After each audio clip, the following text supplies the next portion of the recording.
వాయు కాలుష్యం తగ్గాలంటే మొదటగా లాజిస్టిక్స్ లో సంస్కరణలు రావాలి. రవాణా రంగంలో కొత్త ఆలోచనలు అమలు కావాలి. పారిశ్రామిక వర్గాల్లో చలనం రావాలి. ఈ దిశగా ఏపీలో తొలి అడుగు పడింది. మెహూనా అంటూ ముందుకొచ్చింది my home industries.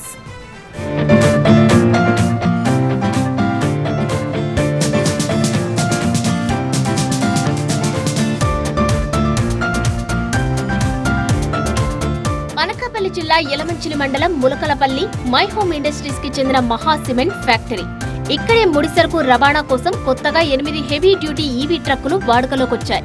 Echo friendly, zero pollution target గా లాజిస్టిక్స్ చరిత్రలో సరికొత్త అధ్యాయం ఇది. మాంట్రా ఎలక్ట్రిక్ కు చెందిన రినో 5538 ట్రక్కులు మహా సిమెంట్ ప్లాంట్ కు చేరాయి. Unit head Ramaswamy, మాంట్రా EV, Awas limited eco Mahesh Sharma చేతుల మీదుగా ఈవీ ట్రక్కుల శకం మొదలైంది.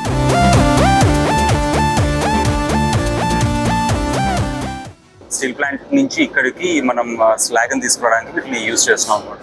పొల్యూషన్ ని తక్కువ చేయడానికి ఇవి ఉపయోగపడతాయి. సో 8 బల్కర్స్ ని ప్రస్తుతం ఇనిషియల్ ఫేజ్ గా డిప్లాయ్ చేస్తున్నాం. ఇవి ఎలా మనం యూటిలైజ్ చేస్తున్నాం చూస్తే వాటిని బట్టి దీన్ని పెంచే విధంగా మహా సిమెంట్స్ వాళ్ళతో మనం మాట్లాడుతాం. ఇది ఒక ఛార్జింగ్ తో మీకు లోడెడ్ లో ఒక 130 కిలోమీటర్ల వరకు వస్తుంది, అన్లోడెడ్ లో ఒక 180 వరకు వస్తుంది. సో కాబట్టి on and average 160 kilometres per charge కింద వస్తుంది అనమాట. సౌత్ ఇండియాలోని లాజిస్టిక్స్ లో ఈవీ ట్రక్కులను ప్రవేశపెట్టిన తొలి సంస్థ మై హోమ్ ఇండస్ట్రీస్. ఏపీలో గ్రీన్ లాజిస్టిక్స్, క్లీన్ మొబిలిటీ లక్ష్యంగా చేస్తున్న ప్రయత్నంలో ఇదో ముందడుగు. సాధారణ డీజిల్ ట్రక్కులతో పోల్చితే ఈవీ ట్రక్కుల వల్ల దాదాపు 70% ఖర్చు తగ్గుతుంది. కొత్తగా చేరిన 8 ఈవీ వాహనాల ద్వారా 400 టన్నుల కార్బన్ ఉద్గారాలు తగ్గుతాయి. ఆపరేషన్ ఖర్చు కూడా తగ్గి పరిశ్రమలకు ఆదా అవుతుంది. ఇప్పటికే మై హోమ్ ఇండస్ట్రీలో 4 మెగావాట్ల సోలార్ విద్యుత్ తయారవుతుంది. ఇప్పుడు ఈవీ వాహనాలు కూడా జత కావడంతో పూర్తిగా నెట్ జీరో లక్ష్యానికి చేరువైనట్లయింది.